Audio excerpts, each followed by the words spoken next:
Boletim Clima Info.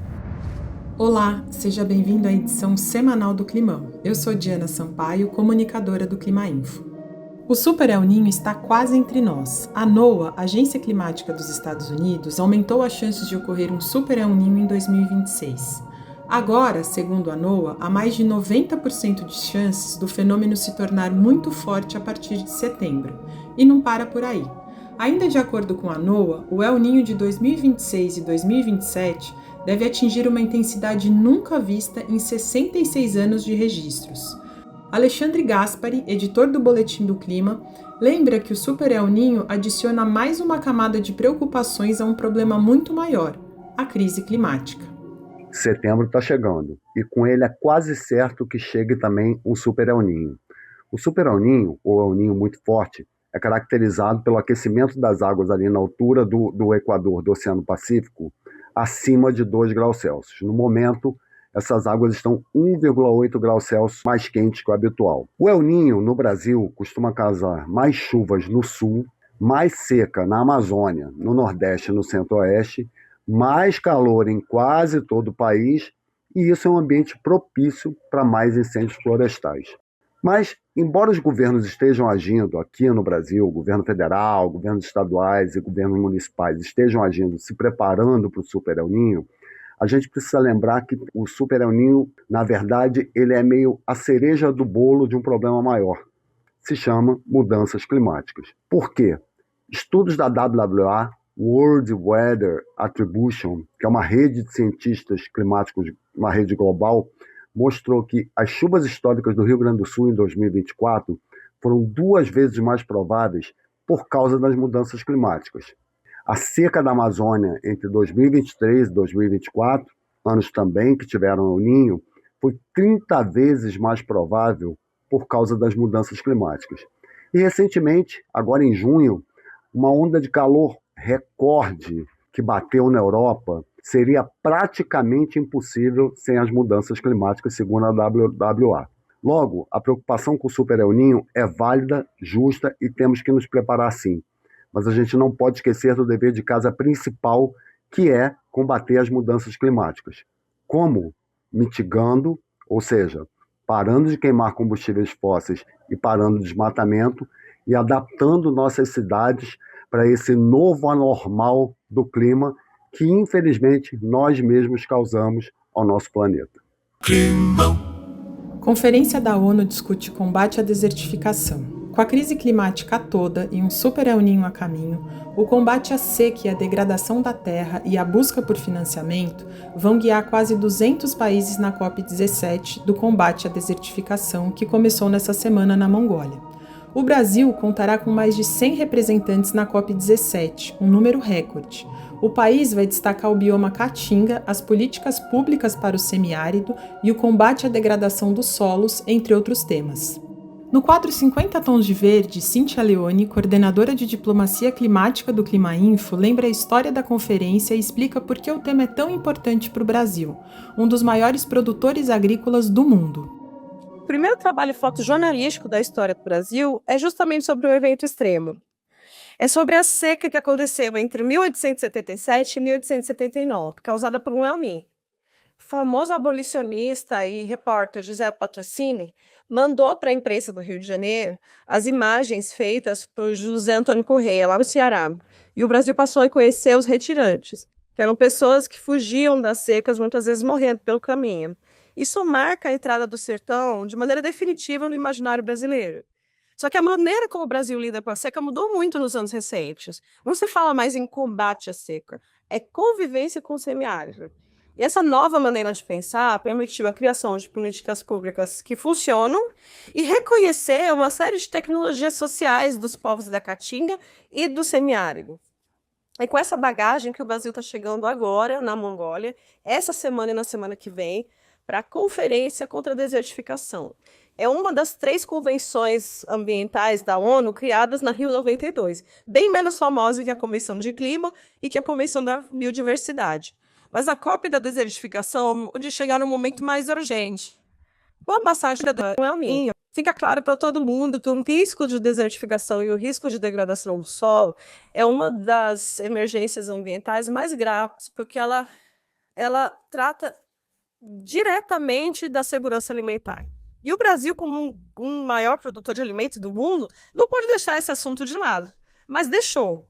O Brasil vai apresentar agora na Mongólia o primeiro conjunto de metas nacionais para frear e reverter a degradação das terras, mas está super atrasado. O Brasil deveria ter apresentado isso em 2017, só que durante o governo Temer isso ficou parado e durante o governo Bolsonaro toda a política para o semiárido foi desmontada. É somente em 2023 que o Brasil recupera toda a política para tratar do semiárido e para lidar com a degradação de terras. E o que o Brasil vai apresentar é basicamente o fruto do trabalho técnico feito nos últimos 3 anos, além, é claro, das contribuições da sociedade civil, que vai estar lá em peso. Pedido de vistas adia decisão do STF sobre marco temporal das terras indígenas.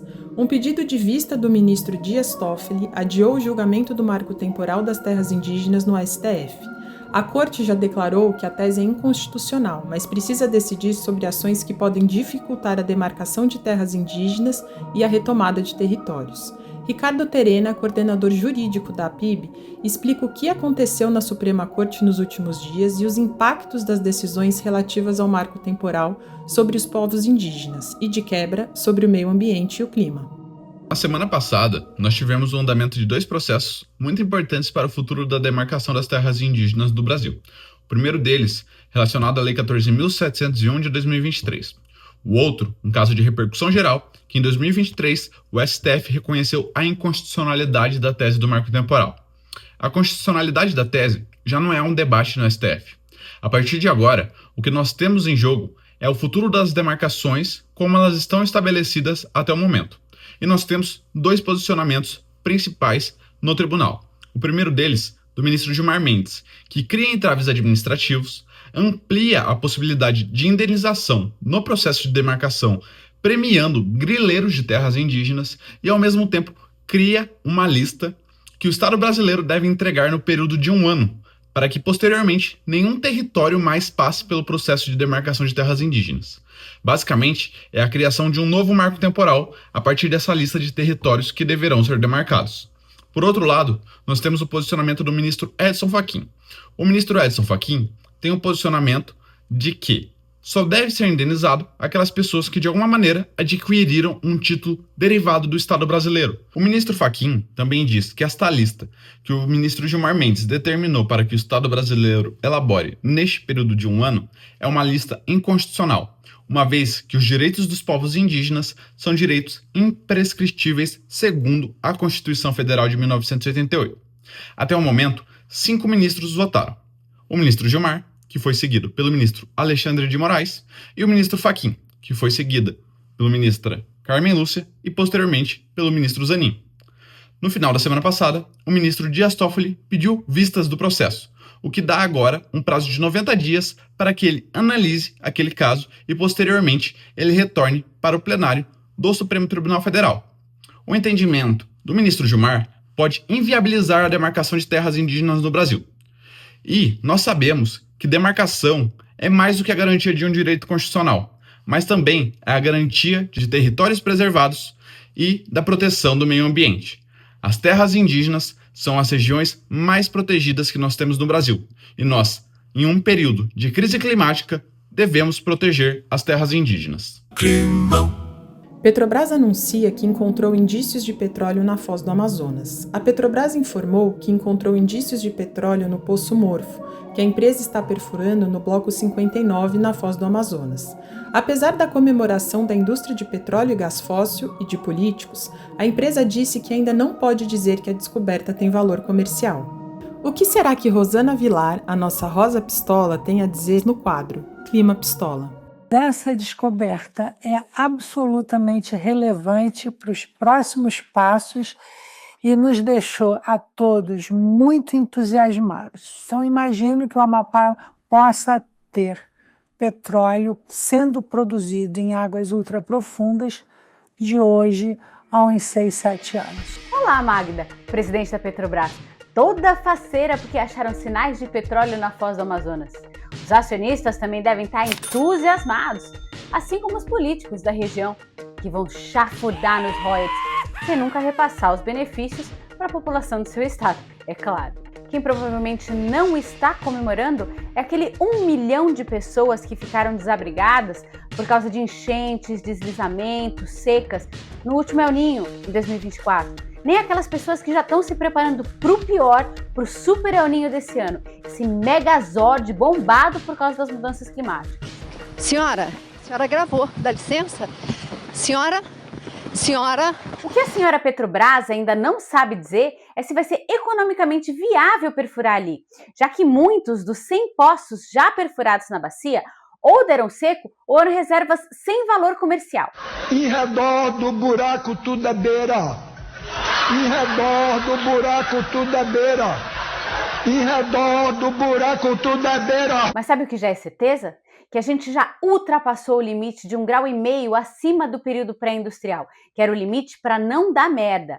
E a cada grau que a gente sobe, as projeções de morte vão subindo aos bilhões. Só se o plano é acelerar a sexta extinção em massa, que aí já fossiliza aí, sei lá, metade da população, e aí já vende ali na outra ponta como combustível fóssil.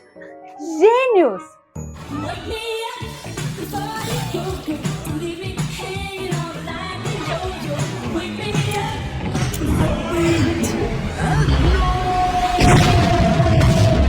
Ó, galera do Amapá, é bom ficar bem de olho nesse modelo de desenvolvimento que estão prometendo aí para a região. Até ontem, a Petrobras jurava de pé junto que caso acontecesse um acidente, que o óleo jamais chegaria na costa do estado. Mas a verdade veio à tona e a empresa admitiu que o óleo chegaria assim nas praias e nos mangues do Amapá. Hoje nós somos o 7º maior produtor de petróleo do mundo, né? Até o pico do petróleo a gente pode estar aí pelo 6º, 7º, talvez até o 5º maior produtor. A Magda falando de aumentar a produção de petróleo para exportar, enquanto o mundo devia estar discutindo como não depender do petróleo. É de cair o cu da bunda. Isso, vamos voltar para cá. Que deselegante. Né? Amiga, a gente está vendo ao vivaço a cilada que é a dependência dos fósseis por causa dessa guerra maluca aí que o Trump arrumou e você quer defender mais dependência? Bora se atualizar. Mas deve ganhar bem, né, pra isso. Bom, a coisa mais importante a ser feita a gente já sabe qual é, que é abandonar os combustíveis fósseis o mais rápido possível. Eu sou a Rosa e hoje eu tô pistola com a falta de juízo da Petrobras. Em redor do buraco tudo é beira. E termina aqui essa edição do Climão, o boletim do Clima Info. Esperamos você na semana que vem. Até lá! Climão.